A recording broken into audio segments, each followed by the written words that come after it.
नमस्कार, आप देख रहे हैं मिथिलांचल का पहला digital news network news today Darbhanga. खबरों का खजाना समेटे आपके साथ मैं हूं संतोष झा। शुरुआत हेडलाइंस से। हेडलाइंस के प्रायोजक हैं तनिष्क, भारत का सबसे विश्वसनीय एवं सर्वप्रिय ज्वेलर, मिर्जापुर चौक दरभंगा में। आईबी स्मृति आरोग्य सदन की नई पेशकश, Rose the Medicity and IVF centre, Digghi Paschim Darbhanga. उत्तर बिहार का पहला महिला अस्पताल जहां उत्तम सेवाओं के साथ प्रसव एवं स्त्री रोगों का इलाज एवं टेस्ट ट्यूब बेबी द्वारा निसंतानों के लिए संतान प्राप्ति की व्यवस्था। एक बार फिर ओमेगा दरभंगा ने बनाया जी मेन के रिजल्ट का नया कीर्तिमान। Omega study centre, IIT, JEE medical, +2 board, pre foundation, Mirzapur Chowk Darbhanga. ISO प्रमाणित Metro IVF centre, Bakarganj, Laheriasarai Darbhanga. उत्तर बिहार का पहला एवं बिहार का उच्चतम सफलता दर वाला IVF centre. Doctor Roohi Yasmin, निसंतान रोग विशेषज्ञ। शॉपिंग करिए कुछ अलग अंदाज में। दिव्य ज्योति साड़ीज एंड मेंसवियर, बंधन बैंक के सामने, Barati garage, first floor, Mirzapur Darbhanga. Priya creations, Mithilanchal का पहला ethnic designer studio, complete women's wedding collection के साथ, V2 मॉल के निकट, Aastha market, station road, Mirzapur Darbhanga. आगे सभी खबरें दिखाएंगे आपको विस्तार से, बस थोड़ी ही देर में। In the field of education, a name to trust upon, Hero English School, Darbhanga. Quality education with best transport facility. All the vehicles are enabled with GPS. Rich library, well-equipped separate computer, physics, chemistry, biology and mathematics lab. Very good facilities for both indoor and outdoor games. Complete school campus is under CCTV surveillance. Regular direct contact with parents through SMS alert system. Emphasis on all-round development. No readmission charges for old students. 5 acres environment-friendly campus. All classrooms are as per CBSE norms. For more details, dial 77638 19774। दाम उम्मीद से कम और fashion उम्मीद से ज्यादा। Shopping करिए कुछ अलग अंदाज में। दिव्य ज्योति साड़ीज एंड मेंसवियर, बंधन बैंक के सामने, Barati garage, first floor, Mirzapur Darbhanga. Fancy sari, suit, दुपट्टा, लहंगा चुन्नी, जीन्स, शर्ट, टी शर्ट एवं बेडशीट। आएं और फर्क महसूस करें। और समाचार अब विस्तार के साथ। लगातार 5वें दिन गुरुवार को भी ठप रहा दरभंगा समस्तीपुर रेल रूट। इस रेल रूट पर परिचालन रविवार से ही ठप है। करेह नदी के जलस्तर में मामूली कमी तो आई है, यदि और घटा करेह नदी का जलस्तर तभी शुरू हो पाएगी रेल सेवा। लगातार 5वें दिन भी दरभंगा समस्तीपुर रेल मार्ग पर ट्रेनों का परिचालन रहा ठप। हायाघाट में करेह नदी के जलस्तर में तो आई है लगभग 5 इंच की कमी, लेकिन परिचालन शुरू नहीं हो सका है। एक्सप्रेस समेत 29 सवारी गाड़ियों को गुरुवार को भी रखा गया रद्द। रेल यात्रियों की परेशानी का पारावार नहीं। बिहार संपर्क क्रांति सहित 8 ट्रेनों का परिवर्तित मार्ग से हो रहा परिचालन। दरभंगा रेल मंडल को 50 लाख रुपए का नुकसान। दरभंगा समस्तीपुर रेलखंड पर थलवारा व हायाघाट स्टेशनों के बीच पुल संख्या 16, जिसे मुंडा पुल कहते हैं, अभी भी करेह के पानी से वह जोरदार ढंग से प्रभावित है। हालांकि गुरुवार को जलस्तर में कमी दर्ज की गई है। सूत्रों के अनुसार जलस्तर में 4 से 5 इंच की कमी आई है। यह बुधवार से ही क्रम जलस्तर के घटने का है, लेकिन अभी उतना जलस्तर नहीं घटा है कि ट्रेन चलाई जा सके। अभी भी पीलर के ऊपर से ही पानी बह रहा है, लिहाजा शुक्रवार को भी परिचालन शुरू होने के आसार छीन लग रहे हैं। इसे देखते हुए मंडल रेल प्रशासन ने 29 ट्रेनों को रद्द घोषित कर दिया है। इसमें एक्सप्रेस और सवारी गाड़ियां भी शामिल हैं। 4 से 6 इंच अगर जलस्तर और नीचे आता है तो अभियंताओं की टीम की ओर से हरी झंडी मिल सकती है और इसके बाद ट्रेनों का परिचालन शुरू हो सकता है। जलस्तर में आ रही कमी को देखते हुए हालांकि यह आसार बन रहे हैं कि शनिवार से ट्रेनों का परिचालन प्रारंभ हो सके, लेकिन अभी कुछ भी नहीं कहा जा सकता। रविवार की अहले सुबह 3 बजे से ही पुल के गाटर के पानी में डूब जाने के कारण दरभंगा समस्तीपुर रेलखंड पर ट्रेनों का परिचालन बंद कर दिया गया और उस वक्त से लगातार 5वें दिन गुरुवार को भी ट्रेनों का परिचालन बंद रहा। दरभंगा से थलवारा तथा समस्तीपुर से हायाघाट के बीच एक एक जोड़ी पैसेंजर ट्रेन चलाई जा रही है। मुंडा पुल के नाम से विख्यात हायाघाट पुल संख्या 16 की निगरानी में बुधवार से लेकर गुरुवार को भी अभियंताओं की टीम जुटी रही। समय समय पर वाटर लेवल चेक किया जाता रहा। लगभग 5 इंच के जलस्तर के नीचे जाने की बात सामने आई है। रविवार और सोमवार को जलस्तर में वृद्धि के बाद मंगलवार को इसमें ठहराव आया था। बुधवार से इसमें कमी शुरू हुई और गुरुवार को भी पानी थोड़ा घटा। ट्रेन का परिचालन बंद रहने की वजह से मुसाफिरों को काफ़ी मुश्किलों का सामना करना पड़ रहा है। सवारी गाड़ी परिचालन की खानापूरी हो रही है। एक कारण इसमें यात्री नज़र ही नहीं आते। इस वजह से 4 दिनों में तकरीबन 50 लाख रुपए के राजस्व का नुकसान हुआ और गुरुवार को 5वें दिन भी यह नुकसान बढ़ता ही चला गया। रेलवे के नज़रिए से सीजन भले ही डल चल रहा हो, लेकिन संपर्क क्रांति सहित कई एक्सप्रेस ट्रेनों का परिचालन सीतामढ़ी होकर हो रहा है। 17 गाड़ियों को शॉर्ट टर्मिनेट भी किया गया है।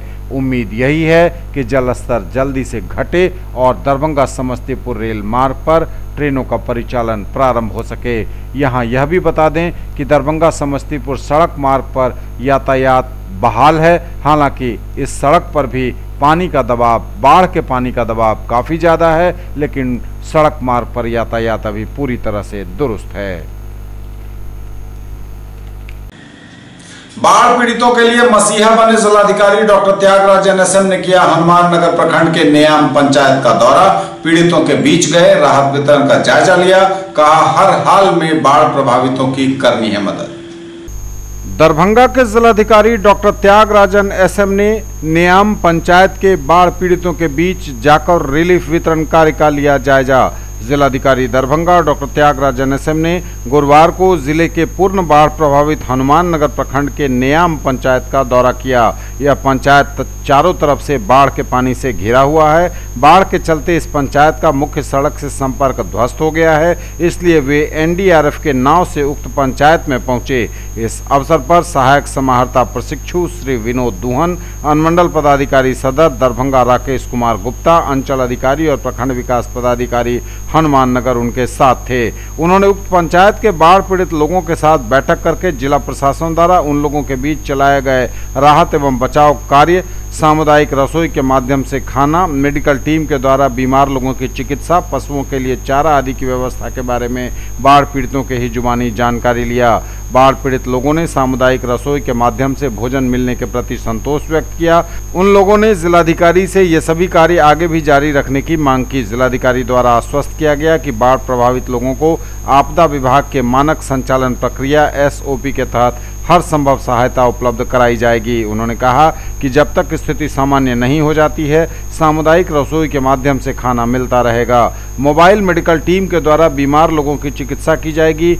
आश्रय विहीन लोगों को पॉलीथीन सीट्स उपलब्ध कराई जाएगी। वहीं बाढ़ में घिरे मवेशियों के लिए चारा भी उपलब्ध कराया जाएगा। जिलाधिकारी ने अंचलाधिकारी, वरीय प्रखंड प्रभारी पदाधिकारी एवं अनुमंडल पदाधिकारी को बाढ़ प्रभावित लोगों का तीव्र गति से फील्ड सर्वेक्षण कराने का निर्देश दिया।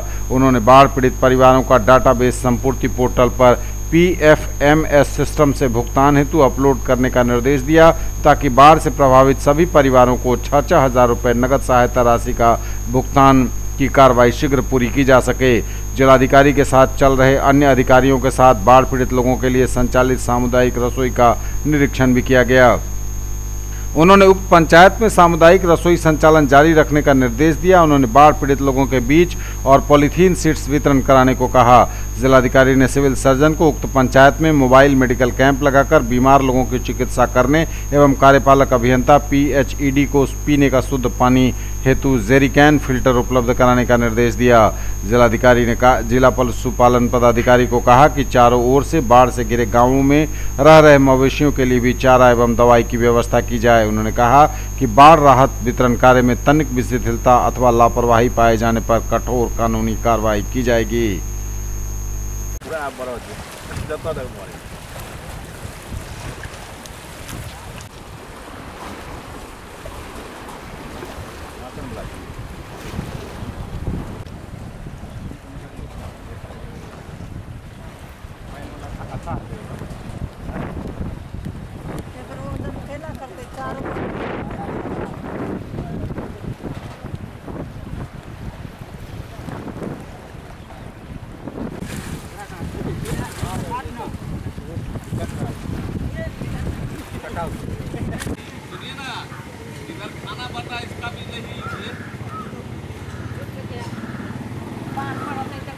या गाँव वाला के दाहरे में।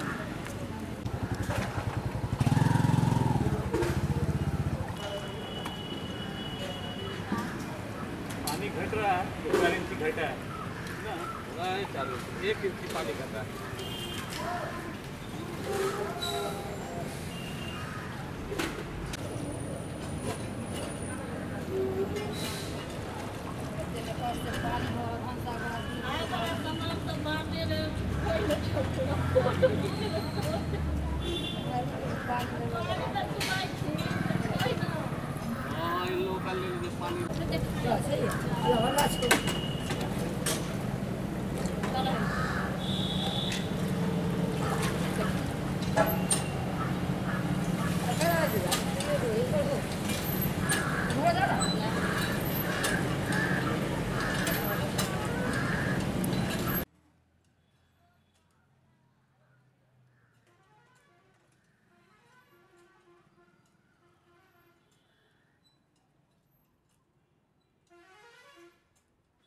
प्रभारी साहब अपने मीडिया पर जी पूरा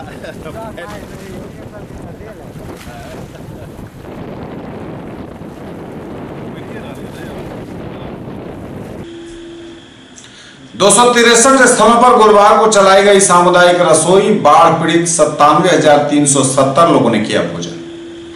263 स्थलों पर सामुदायिक रसोई का संचालन।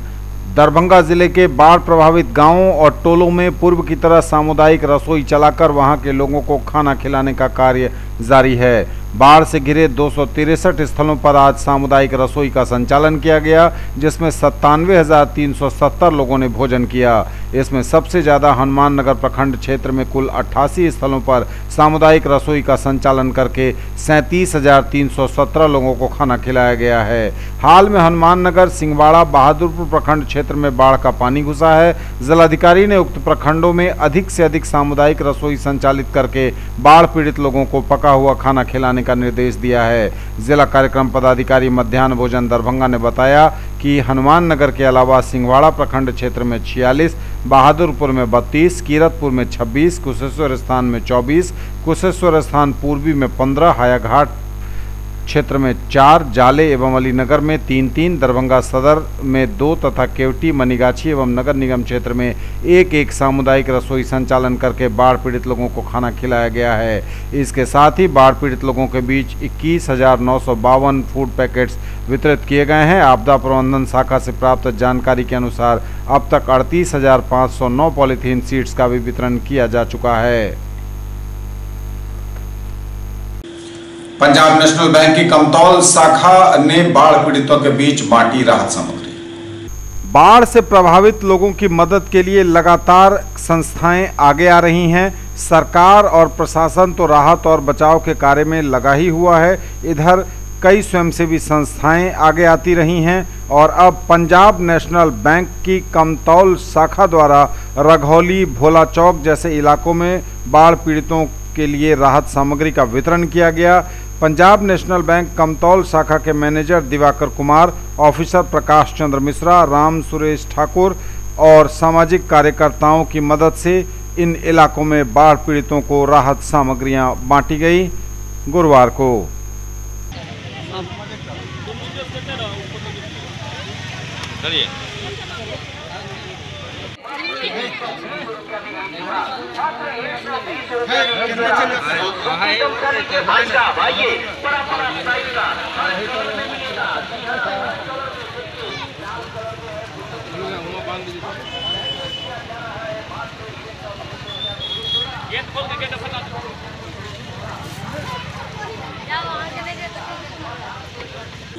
CTET परीक्षा में सीएम कॉलेज के अल्पसंख्यक कोचिंग के विद्यार्थियों ने लहराया कामयाबी का परचम। सीटेट परीक्षा में अल्पसंख्यक कोचिंग के छात्रों ने लहराया परचम। स्थानीय सीएम कॉलेज दरभंगा में संचालित निःशुल्क अल्पसंख्यक कोचिंग के छात्र छात्राओं ने सीटेट जून 2019 की परीक्षा में शानदार सफलता हासिल की है। डॉक्टर मुश्ताक अहमद के अनुसार इस परीक्षा में कॉलेज में चलने वाले निःशुल्क कोचिंग की 60 छात्र छात्राएं प्रतियोगिता परीक्षा में शामिल हुई थी, उसमें 42 छात्र छात्राओं ने सफलता पाई है। डॉक्टर अहमद ने कहा कि इस परीक्षा में पूरे बिहार का परिणाम 5% एवं राष्ट्रीय स्तर पर 15% है, जबकि सीएम कॉलेज के 60 में से 42 विद्यार्थी उत्तीर्ण हुए हैं, जो 70% है। यह दर्शाता है कि यहाँ के छात्रों को सुविधा दी जाए तो वे राष्ट्रीय स्तर पर अपनी योग्यता का बेहतर प्रदर्शन कर सकते हैं। UNESCO club of Darbhanga city की आम सभा का हुआ आयोजन। सत्र 2019-2020 के लिए अध्यक्ष बने SAH आब्दी, जबकि सचिव बने Hira Kumar Jha. UNESCO club of Darbhanga city की आम सभा की बैठक पब्लिक स्कूल दरभंगा बेला के सभागार में क्लब के अध्यक्ष डॉक्टर बीबी शाही की अध्यक्षता में हुई। सभी सदस्यों का स्वागत अध्यक्ष डॉक्टर शाही ने किया। इस मौके पर सचिव डॉक्टर RN चौरसिया ने सत्र 2018-2019 का वार्षिक प्रतिवेदन प्रस्तुत किया। वहीं कोषाध्यक्ष श्रवण कुमार बैरोलिया ने आय व्यय का लेखा जोखा सदन के सामने रखा। इस अवसर पर पिछले सत्र में क्लब के सदस्यों द्वारा किए गए प्रशंसनीय कार्य के लिए उन्हें वरीय सदस्यों के द्वारा सम्मानित भी किया गया। बैठक में नए सत्र 2019-2020 के लिए पदाधिकारियों का चयन किया गया। इसमें अध्यक्ष पद के लिए डॉक्टर SAH आब्दी चुने गए। वहीं सचिव पद पर हीरा कुमार झा का चयन किया गया। साथ ही कोषाध्यक्ष पद पर लगातार तीसरे कार्यकाल के लिए श्रवण कुमार बैरोलिया का ही चयन हुआ। बैठक में जहां निवर्तमान कार्यकारिणी के प्रति आभार प्रकट किया गया, वहीं नई कार्यकारिणी के प्रति शुभकामनाएं व्यक्त की गई। इस मौके पर क्लब के Nandkishore Bohra, doctor BK Mishra, Siddhumal, Vinod Singh, doctor DK Shukla, doctor SN Saraf, Rajesh Dwivedi, Manoj Kumar, Shamim Haider समेत कई लोग उपस्थित हुए। धन्यवाद ज्ञापन विशाल गौरव ने किया। ललित नारायण मिथिला विश्वविद्यालय के 47वें स्थापना दिवस पर कबड्डी प्रतियोगिता का हुआ आयोजन। ललित नारायण मिथिला विश्वविद्यालय के 47वें स्थापना दिवस के अवसर पर नागेंद्र झा स्टेडियम में 4 दिवसीय विश्वविद्यालय प्रशासन द्वारा कर्मियों के लिए कबड्डी खेल प्रतियोगिता का आयोजन किया गया। इस अवसर पर मुख्य अतिथि के रूप में कुलपति प्रोफेसर सुरेंद्र कुमार सिंह ने कहा कि खेल अनुशासन का प्रतीक है। खेल हमें एकता और भाईचारे का संदेश देता है। एक खिलाड़ी का मानसिक, बौद्धिक और शारीरिक क्षमता बहुत ही प्रबल होती है, क्योंकि खेल बुद्धि विकास के साथ साथ शारीरिक विकास की मजबूती भी प्रदान करता है। उन्होंने इस आयोजन के लिए विश्वविद्यालय के खेल विभाग को और खास तौर पर कुल सचिव कर्नल निशीत कुमार राय को धन्यवाद दिया और कहा कि उन्होंने ललित नारायण मिथिला विश्वविद्यालय में पहली बार कर्मियों के खेल की रूपरेखा तैयार की। उन्होंने खेल विभाग के पदाधिकारी एवं कर्मियों को भी बेहतर आयोजन करने के लिए बधाई दिया। मिथिला विश्वविद्यालय में PET 2019 से उत्तीर्ण विद्यार्थियों के नामांकन हेतु काउंसलिंग 6 अगस्त से होगी प्रारंभ। ललित नारायण मिथिला विश्वविद्यालय में PET 2019 से उत्तीर्ण छात्रों का नामांकन हेतु काउंसलिंग 6 अगस्त से प्रारंभ किया जा रहा है। जानकारी देते हुए छात्र कल्याण अध्यक्ष प्रोफेसर रतन कुमार चौधरी ने बताया कि काउंसलिंग हेतु कुल 5 केंद्र बनाए गए हैं। नरगौना परिसर स्थित स्नातकोत्तर भौतिकी विभाग में भूगोल, गणित एवं भौतिक शास्त्र के छात्रों की काउंसलिंग होगी। वाणिज्य एवं प्रबंधन विभाग में वाणिज्य विषय के छात्रों का, वनस्पति शास्त्र विभाग में रसायन शास्त्र, जंतु शास्त्र का, मनोविज्ञान विभाग में अंग्रेजी एवं मनोविज्ञान का तथा राजनीति शास्त्र विभाग में इतिहास विषय के छात्रों की काउंसलिंग सुनिश्चित की गई है। काउंसलिंग सुबह 10 बजे से शाम 5 बजे तक होगी। काउंसलिंग हेतु सिर्फ प्रत्येक विषयों में सीट के अनुरूप कन्फर्म अभ्यर्थियों को ही बुलाया गया है। काउंसलिंग समाप्ति के उपरांत जो अभ्यर्थी अनुपस्थित रहेंगे उन शेष बची सीटों पर मेधा सूची से कोटिवार रिक्त सीटों को भरा जाएगा। ज्ञात हो कि 30 मई को PET 2019 की परीक्षा इन विषयों के लिए आयोजित की गई थी। PET में प्राप्त अंक के आधार पर मेधा सूची पूर्व में ही वेबसाइट पर प्रकाशित कर दी गई थी। वह सूची छात्रों की मेधा सूची थी। अब उस मेधा सूची के आधार पर सीटों की संख्या को ध्यान में रखते हुए राज्य सरकार द्वारा निर्गत 100% रोस्टर प्रणाली को लागू करते हुए छात्रों को प्रत्येक विषय में सीटों की संख्या के अनुरूप काउंसलिंग हेतु बुलाया गया है। अखिल भारतीय विद्यार्थी परिषद ने शुरू किया सेल्फी विद कैंपस कार्यक्रम। अखिल भारतीय विद्यार्थी परिषद दरभंगा नगर इकाई द्वारा CM विधि महाविद्यालय में सेल्फी विद कैंपस यूनिट बनाने के साथ इस राष्ट्रव्यापी कार्यक्रम की शुरुआत की गई। यह कार्यक्रम 1 अगस्त से 10 अगस्त तक विभिन्न महाविद्यालय व इंटरमीडिएट विद्यालय में चलेगा। इस अवसर पर CM लॉ कॉलेज प्रभारी सुमित सिंह ने कहा कि सेल्फी विद कैंपस यूनिट के माध्यम से हर परिसर में अखिल भारतीय विद्यार्थी परिषद पहुंचेगी एवं वहां इकाई बनाई जाएगी।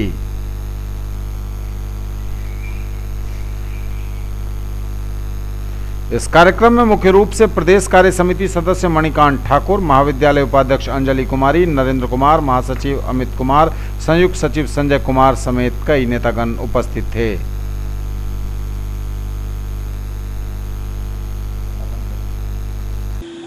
और 3 दिवसीय 47वां मिथिला विभूति पर्व 10, 11 एवं 12 नवंबर को बैठक में हुआ निर्णय। 3 दिवसीय 47वां मिथिला विभूति पर्व समारोह 10, 11 एवं 12 नवंबर को बृहस्पतिवार को आयोजित विद्यापति सेवा संस्थान की आम सभा की बैठक में कार्यक्रम की रूपरेखा तय। समारोह के बेहतर आयोजन के लिए गठित की गई कई कमेटियां। 47वें मिथिला विभूति पर्व समारोह के आयोजन की रूपरेखा तय करने के लिए गुरुवार को विद्यापति सेवा संस्थान की आम बैठक MLSM कॉलेज परिसर में आयोजित की गई। मैथिली अकादमी के पूर्व अध्यक्ष कमलाकांत झा की अध्यक्षता में आयोजित बैठक में समारोह के लिए विभिन्न कमेटियों का गठन किया गया।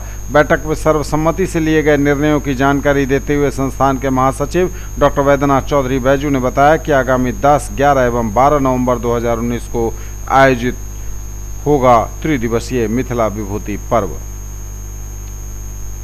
ये थे अब तक के समाचार। विदा लेंगे आपसे, नजर एक बार फिर हेडलाइंस पर। लगातार 5वें दिन गुरुवार को भी ठप रहा दरभंगा समस्तीपुर रेल रूट पर परिचालन। करेह नदी के जलस्तर में मामूली कमी, यदि और घटा नदी का जलस्तर तभी शुरू हो पाएगी रेल सेवा। बाढ़ पीड़ितों के लिए मसीहा बने जिलाधिकारी डॉक्टर त्यागराजन SM ने किया हनुमान नगर प्रखंड के नेयाम पंचायत का दौरा। पीड़ितों के बीच जाकर रिलीफ वितरण का लिया जायजा, कहा हर हाल में बाढ़ प्रभावित लोगों की करें मदद। 263 स्थलों पर गुरुवार को चलाई गई सामुदायिक रसोई, 97,370 लोगों ने किया भोजन। और पंजाब नेशनल बैंक की कमतौल शाखा ने बाढ़ पीड़ितों के बीच बांटी राहत सामग्री। ये थी अभी तक की खबरें। इसके साथ ही दीजिए हमें इजाजत। अगले प्रसारण में आपके क्षेत्र, आसपास के इलाके और जिले की तमाम ताजा और नई खबरों को समेटे अपने सभी सहयोगियों के साथ हम पुनः होंगे हाजिर। तब तक के लिए न्यूज स्टूडियो की पूरी टीम के साथ दीजिए संतोष को विदा। आप देखते रहिए मिथिलांचल का पहला digital news network news studio Darbhanga. हमारे चैनल को सिटी केबल के 279 नंबर पर देखिए। YouTube में सर्च करें न्यूज स्टूडियो दरभंगा। इसे लाइक, शेयर और सब्सक्राइब जरूर कीजिए। पूरी टीम के साथ दीजिए संतोष को विदा। नमस्कार, जय।